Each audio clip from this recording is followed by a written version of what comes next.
James, chapter 1. James, a slave of God and the Lord Jesus Christ, to the 12 tribes in the diaspora, greetings. Count it all joy, brothers, when you fall into various kinds of trials, knowing that the testing of your faith works endurance. But let endurance have its perfect work, that you may be perfect and complete, falling short in nothing. But if any of you lack wisdom, let him ask of God, who gives freely and does not reproach, and it shall be given to him. But let him ask in faith, nothing wavering, for he that wavers is like a wave of the sea, driven of the wind and tossed. For let not that man suppose that he shall receive anything from the Lord. A double-minded man is unstable in all his ways. But let the humble brother boast in his elevation, and the rich in his humiliation, because as the flower of the grass he will pass away. For the sun rose with its burning heat and dried up the grass, and its flower fell, and the beauty of its appearance was destroyed. Thus also the rich in his going shall wither away. Happy is the man who endures temptation, because having been tested, he shall receive the crown of life, which the Lord promised to those who love him. Let no one, being tempted, say, I am tempted of God.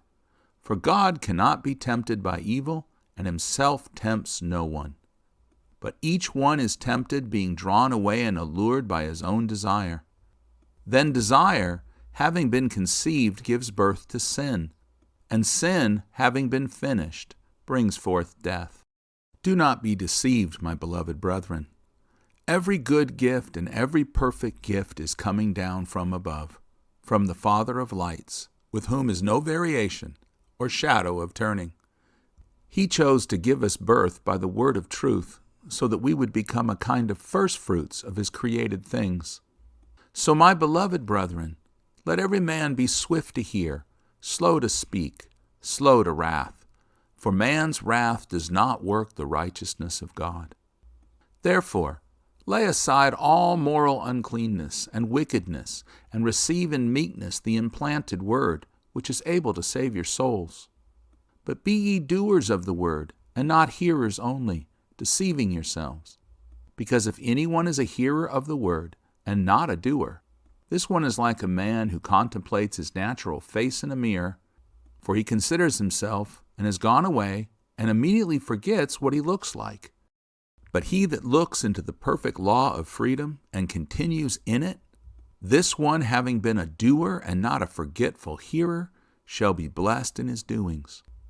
If anyone among you seems to be religious, and does not bridle his tongue, but deceives his own heart, this one's religion is vain.